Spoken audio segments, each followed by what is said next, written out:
भाई जो गुरु बचन पे डट गे, कट गे फंद 84 के। कंप्लीट ज्ञान तो सन 1994 से आकर सतगुरु रामपाल जी ने दे दिया, उस परम सत्ता ने दे दिया। उनके अलावा कोई परमात्मा नहीं, कोई परमेश्वर नहीं।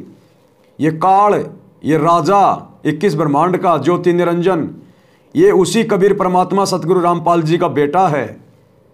और हम सभी जितने भी यहाँ पर फंसे हुए हैं, इंसान हो या जितने भी 84 लाख योनियों में प्राणी हैं, हम सभी उसकी आत्मा हैं। और आत्माओं को केवल परमात्मा ही आकर बाहर निकाल कर ले जा सकता है। आत्मा आत्मा का कभी उद्धार नहीं करवा सकती। तो बहुत सारे लोग, दुनिया भर के लोग उस परमात्मा के निमित्त बनेंगे, नई नई बातें करेंगे। तो यदि आप भगत भाई बहन जिनको सच्चे परमात्मा की शरण प्राप्त हो चुकी है, जिनको कंप्लीट भक्ति का कोर्स प्राप्त हो चुका है, आप भाई बहन सावधान रहना। तरह तरह के लोग मार्केट में आएंगे और कहेंगे मेरे चेहरे की तरफ देखो, जरा गौर से देखो, आपको क्या नजर आता है? क्या आपको नहीं लगता मैं परमात्मा हूं? और हम उनके चेहरे की तरफ देखेंगे, मन में तरह तरह के विचार उत्पन्न होंगे, क्योंकि मन कौन है? काल। ये हमें पतिव्रता धर्म से नीचे गिराने का प्रयास करेगा। वो कहेंगे कि आज दुनिया दुखी है, अगर सुख चाहते हो तो मैं आपको ये क्रिया बताता हूं, आप ऐसा कर लो, आप ये फोटो को देख लो, इस फोटो को देखने के बाद आपका दोबारा जन्म होगा ही नहीं।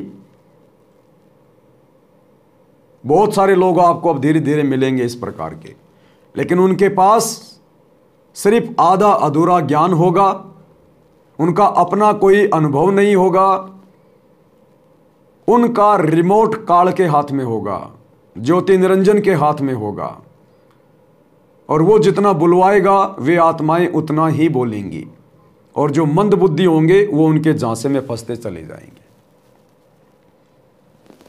लेकिन हमें कंप्लीट कोर्स मिल चुका है, इसलिए हमने भ्रमित होने की आवश्यकता नहीं है। हमने अपने गुरु के अलावा और तो आत्मा छोड़िए, अगर खुद वो ज्योति निरंजन 21 ब्रह्मांड का राजा भी नीचे उतर के आ जाए तो भी हमने उसकी किसी बात को महत्व नहीं देना, वैल्यू नहीं देनी है। ये लोग केवल हमें हवाई का ज्ञान देंगे। ये लोग हमें वो शॉर्टकट रास्ते दिखाएंगे जिन पे आगे चलकर हम फंसेंगे। परमात्मा ने हमें कंप्लीट विधि बता दी है, कंप्लीट कोर्स दे दिया है। लेकिन काल तो अपना काम करेगा ना, उसका तो काम है आत्माओं को फंसाना, भ्रमित करना, मन में शंका पैदा करना।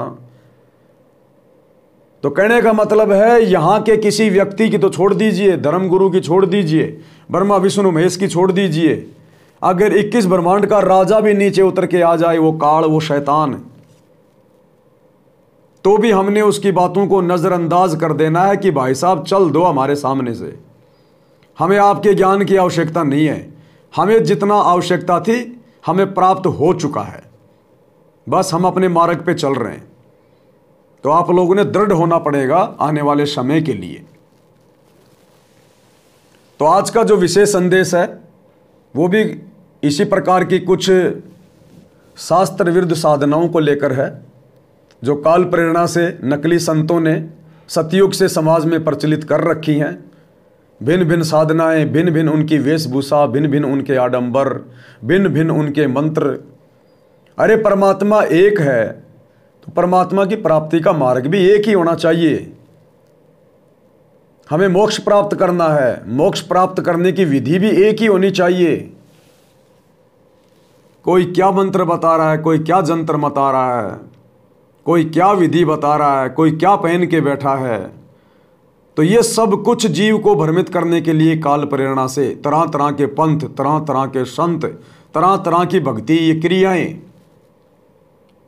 ये केवल हमें काल के मुख तक ले जा सकती हैं, हमें परमात्मा के घर में नहीं ले जा सकती। जो गुरु बचन पे डट गे, कट गे फंद 84 के, कट गे फंद 84 के, कट गे फंद 84 के।